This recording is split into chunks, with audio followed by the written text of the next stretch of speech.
என் பின்னாடி யாரும் வராதிங்க வராதிங்கன்னு சொல்ற பிறகு எதுக்கு போய் ரோட் ஷோ நடத்துறேன்? யாரும் வராதிங்க, நான் படப்பிடிப்புக்காக தான் வந்திருக்கேன், என் வேலையை நான் பார்க்குறேன், உன் வேலையை நீ பாருன்னு சொன்னீங்க.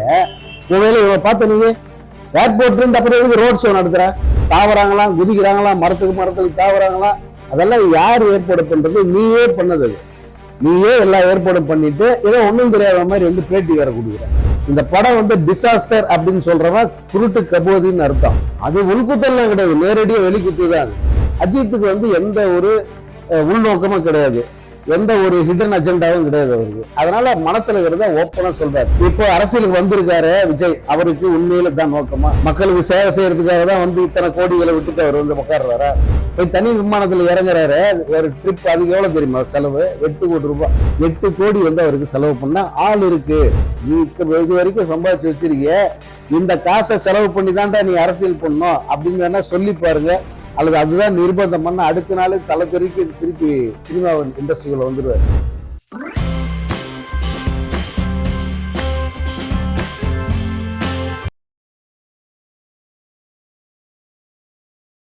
நடிகர் விஜய் அரசியலுக்கு வந்தது குறித்து ஒரு சூசகமான கேள்வியை வந்து இந்தியா டுடே நிருபர் வந்து அஜித்தை பார்த்து இந்த கேள்வியை எழுப்புறாங்க. அதுக்கு அஜித் அவர்கள் ஒரு விஷயம் சொல்கிறாரு. அதில் ஏதாவது உள்கூத்து இருக்குன்னு நினைக்கிறீங்களா? அது உள்குத்தெல்லாம் கிடையாது, நேரடியாக வெளிக்குத்துதான். அவர் என்ன சொன்னாரு? அரசியலுக்கு இந்த மாதிரி உங்களுக்கு சமகாலத்தில் இருக்கிற நடிகர்கள் வந்துட்டாங்களே, அதை பத்தி என்ன நினைக்கிறீங்கன்னு கேட்குறாங்க. அஜித்துக்கு வந்து எந்த ஒரு உள்நோக்கமும் கிடையாது, எந்த ஒரு ஹிடன் அஜெண்டாவும் கிடையாது அவருக்கு. அதனால மனசுல இருக்கிறத ஓப்பனா சொல்றாரு. உண்மையிலேயே மக்களுக்கு பணியாற்றணும், மக்களுக்கு சேவை செய்யறது மட்டும்தான் என்னுடைய நோக்கம் அப்படின்ற அந்த எண்ணம் இருக்கிறவன் அரசியலுக்கு வரலாம், அவங்களுக்கு நான் வாழ்த்து சொல்றேன் அப்படின்னு சொல்லிட்டாரு. இப்போ அரசியலுக்கு வந்திருக்காரு விஜய், அவருக்கு உண்மையில தான் நோக்கமா மக்களுக்கு சேவை செய்யறதுக்காக தான் வந்து இத்தனை கோடிகளை விட்டுட்டு அவர் வந்து உட்கார்றாரா? இதுல வந்து இனி எதிர்காலம் இல்லை, நம்ம இப்படி போயிடலாம், வயசு இருக்கும்போதே அப்படி போயிடலாம். ஏன்னா இன்னும் ஓரிரு படங்கள் தான், அதுக்கப்புறம் வந்து இங்க செல்ஃப் எடுக்காது அப்படிங்கிறது அவருக்கே தெரியும். அவருடைய விளைவு தான் வந்து அவரு அரசியல் களத்துக்கு போயிட்டாரு. இதை விட அதிகமா அங்க சம்பாதிக்க முடியும் அப்படிங்கிற நம்பிக்கை அவருக்கு இருக்கு. பல பேரங்கள் நடந்திருக்கு. அவருக்கு இப்ப அரசியலுக்கு வந்து இந்த தனி விமானத்துல போய் இறங்குற வரைக்கும் செலவு பண்ண ஆள் இருக்கு. போய் தனி விமானத்துல இறங்குறாரு. ஒரு ட்ரிப் அதுக்கு எவ்வளவு தெரியுமா செலவு? 8 கோடி ரூபாய். 8 கோடிங்க. அவர் ஒரு ஷூட்டிங் போயிட்டு கலந்துக்கிறதுக்காக தனி விமானத்துல போறதுக்கு 8 கோடி வந்து அவருக்கு செலவு பண்ண ஆள் இருக்கு. அதனால இந்த நம்பிக்கையில தான் வந்து அவரே வந்து அரசியல் களத்துக்கு போறாரு. நீ இது வரைக்கும் சம்பாதிச்சு வச்சிருக்கிய, இந்த காசை செலவு பண்ணி தான்டா நீ அரசியல் பண்ணணும் அப்படின்னு வேணா சொல்லி பாருங்க. அல்லது அதுதான் நிர்பந்தம் பண்ண அடுத்த நாள் தலை தெறிக்கு திருப்பி சினிமா இண்டஸ்ட்ரிக்குள்ள வந்துடுவார். அதனால அந்த மாதிரியான நோக்கம் அவருக்கு இருக்கா அப்படிங்கறது கேள்வி கேட்டிருக்காரு அஜித். நேரடியாவே கேட்டிருக்காரு. உண்மையாவே நீ இதுக்குதான் வர நண்பா, இதுக்காக தான் நீ வந்து அரசியலுக்கு வந்திருக்கியா, மக்களுக்கு சேவை செய்ய தான் வந்திருக்கியா, கை காசை செலவு பண்ணி உன்னோட அரசியல் பணியை செய்ய போறியா அப்படின்னு கேள்வி கேட்டிருக்காரு. மனசாட்சி இருந்தா மனசாட்சியோட வந்து விஜய் பதில் சொல்றேன். ஆமா, நான் இவ்வளவு தூரம் செலவு பண்ணேன், இந்த கட்சி ஆரம்பிச்சு 1 வருஷத்துக்கு மேல ஆயிடுச்சு, இத்தனை பயணம் பண்ணியிருக்கேன், இத்தனை மாநாடு போட்டிருக்கேன், இதுக்கெல்லாம் வந்து இவ்வளவு செலவு பண்ணியிருக்கேன், இந்த செலவெல்லாம் நான் சினிமாவில நடிச்சு சம்பாதிச்ச காசுல இருந்து தான் பண்ணேன் அப்படின்னு சொல்லுங்க பாப்போம். அப்ப இவருக்கு யாரோ ஒருத்தர் செலவு பண்றாங்கன்னா அந்த செலவெல்லாம் எத்தனை மடங்கு திருப்பி எடுக்க முடியும் அப்படின்னு அவங்களுக்கு நம்பிக்கை இருக்கு. இந்த விஜயை வச்சு நம்ம இந்த காசை திருப்பி எடுத்துட முடியும் அப்படிங்கிற அந்த உள்நோக்கத்தோட தான் அவருக்கு செலவு பண்ணிக்கிட்டு இருக்காங்க. அதைத்தான் அஜித் நேரடியாவே கேட்டிருக்காரு. பத்மபூஷன் விருது வாங்கிட்டு சென்னை ஏர்போர்ட் வந்தார் அஜித்குமார். அப்போ வந்து ப்ரெஸ் பீப்புளெலாம் ரொம்ப அவரை கட்டாயப்படுத்தவும் ஒரு 4 வார்த்தை பேசிட்டு போனார். அடுத்த நாளே ப்ரெஸ்ஸை சந்திக்காத விஜய் உடனே ப்ரெஸ்ஸை சந்தித்து என் பின்னால் யாரும் வராதிங்க, நான் ஷூட்டிங் போகிறேன் அப்படின்னு ஒரு ஸ்கெட்சு போட்டு எல்லோரும் என் பின்னாடி வாங்க அப்படிங்கிற மாதிரியே வராதிங்கன்னு சொல்லி வாங்கன்னு சொன்ன மாதிரி அந்த பேட்டி இருந்தது. இதை நான் சொல்லலை, நிறைய யூடியூபர்ஸ் வந்து வீடியோவே போட்டிருந்தாங்க. நீங்கள் இவ்வளோ நாள் ஷூட்டிங் போகிறீங்க, எங்கே போகிறீங்கன்னு சொன்னதில்லை, திடீர்னு இதை சொல்ல வேண்டிய அவசியம் என்ன இருக்குது? ஏன்னா வழிநெடுகளையும் வந்து உங்களுக்கு வந்து வரவேற்பு கொடுக்கணும், பூங்கொத்து கொடுக்கணும் அப்படிங்கிற அந்த ஆசை உங்களுக்குள்ளே இருக்குது, அதனால இதை சொல்லிட்டு போகிறீங்க அப்படின்னு. இதில் ஏதாவது உண்மை இருக்குன்னு நினைக்கிறீங்களா? நானே கூட ஒரு வீடியோ வெளியிட்டிருக்கேன்.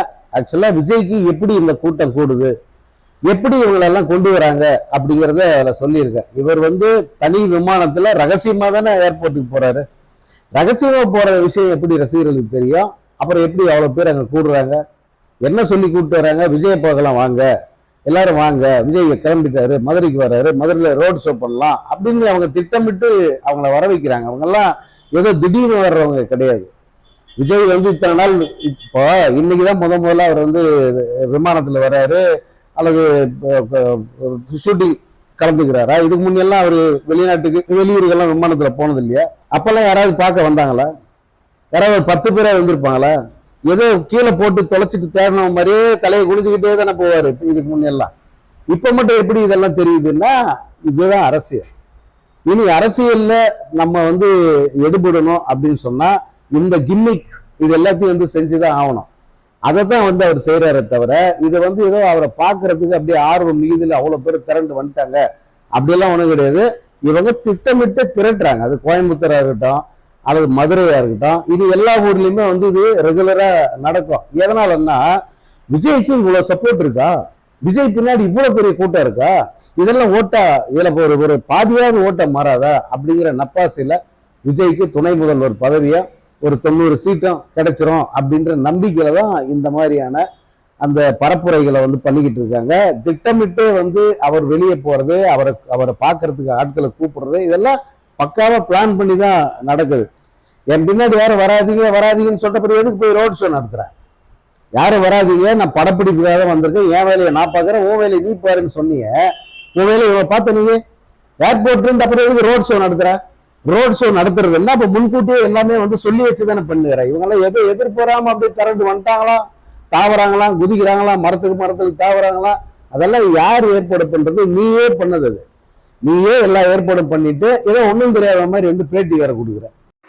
ரெட்ரோ படம் வந்து வெளிநாட்டில் பயங்கரமாக புக் ஆகிருக்கு, பெரிய எதிர்பார்ப்பு இருக்குது அப்படின்லாம் வடை சுட்டுட்டு வந்தாங்க இந்த மூவர் கொண்ட குழு. இன்றைக்கி ரெட்ரோ படத்தை வந்து டூரிஸ்ட் படம் வந்து அடிச்சிருச்சு, அதாவது டூரிஸ்ட் ஃபேமிலி அந்த படம் வந்து அடிச்சிருச்சு, ஒரு டிசாஸ்டர் படத்தை எடுத்து வச்சுருக்காங்க அப்படின்லாம் சூர்யா வந்து ரொம்ப தரம் தாழ்ந்து விமர்சனம் பண்ணுறாரு.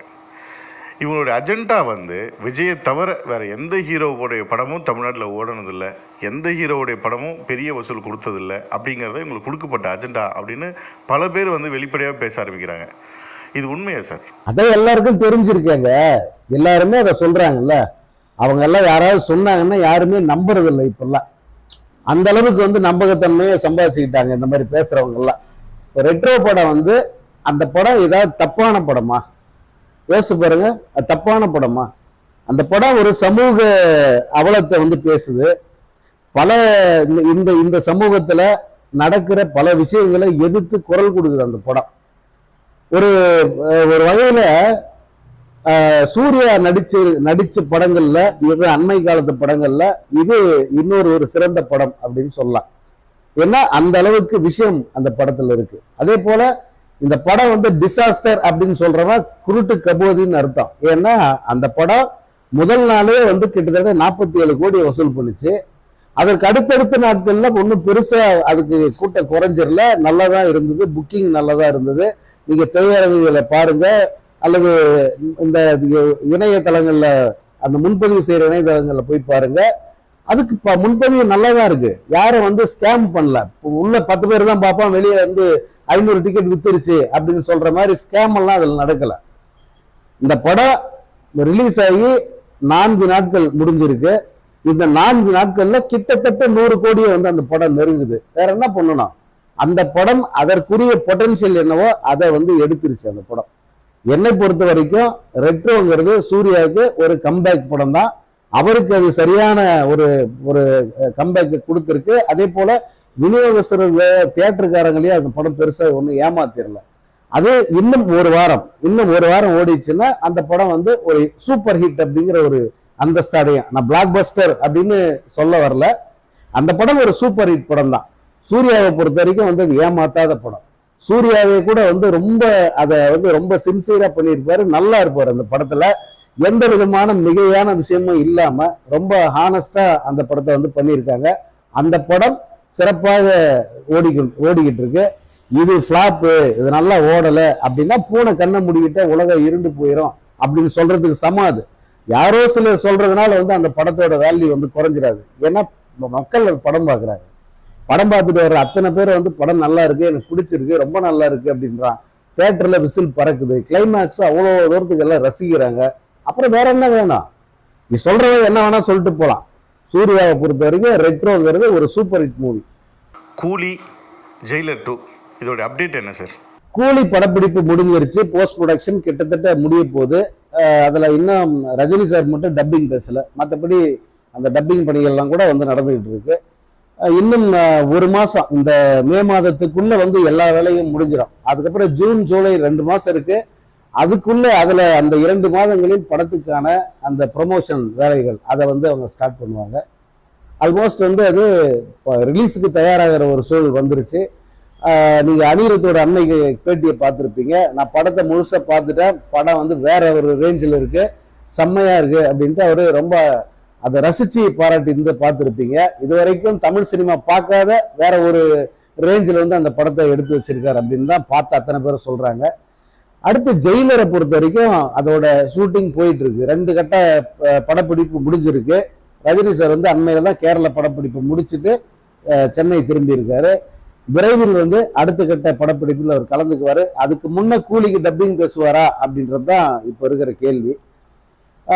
ஜெயிலர் 2 பொறுத்த வரைக்கும் வந்து அதுல நிறைய சர்ப்ரைஸ், ஆச்சரியங்கள் நிறைய இருக்கு. அதுல அதை வந்து இப்போதைக்கு எதையும் அபிஷியலா சொல்லக்கூடாதுன்ட்டு அவங்க வெயிட் பண்றாங்க. ஏன்னா அந்த கூலி படம் ரிலீஸுக்கு தயாராகிட்டு இருக்கிறதுனால இந்த ஜெயிலருக்கு தான் வந்து பெரிய பரபரப்பு. இப்போ 2 படமும் ஈக்குவலா ரெடி ஆகுது. ஆனா கூலியோட ஜெயிலருக்கு வந்து அதிக பரபரப்பு, மிகப்பெரிய எதிர்பார்ப்பு இப்பவே இருக்கு. அதனால அதை இன்னும் எதிர வச்சு கூலியை வந்து கொஞ்சம் குறைச்சிட வேணாமே அப்படிங்கிறதுக்காக தயாரிப்பு நிறுவனம் வந்து பிளான் பண்ணி கரெக்டாக வந்து அதை அப்படி அமைதியாக வச்சுக்கிட்டு இருக்காங்க. ஜெயிலர் 2 பொறுத்த வரைக்கும் அதில் ஸ்டார் காஸ்ட்டுங்கிறது வேற ரேஞ்சில் இருக்கு. அதில் ஏற்கனவே எஸ்.ஜே. சூர்யா நடிக்கிறாருன்னு நம்ம சொல்லியிருக்கோம். இப்போ வந்து பாலகிருஷ்ணா ஜாயின் பண்ணுறாரு. பாலகிருஷ்ணா வந்து ஆக்சுவலாக ஜெயிலர் 1ல் சிவராஜ்குமார் நடித்த பாத்திரத்தில் பாலகிருஷ்ணா தான் நடிக்கிறதுக்கு இருந்தது. ஆனால் ரொம்ப சின்ன பாத்திரங்கிறதுனால வந்து அப்போ அவரை இதுக்கு கூப்பிடல. இந்த படத்தை பொறுத்த வரைக்கும் இன்னும் கொஞ்சம் எக்ஸ்டெண்டட் கேமியோ அப்படிங்கிற மாதிரி அவருக்கு கொடுத்துருக்காங்க. அதனால பாலகிருஷ்ணா உள்ள வந்துட்டாரு.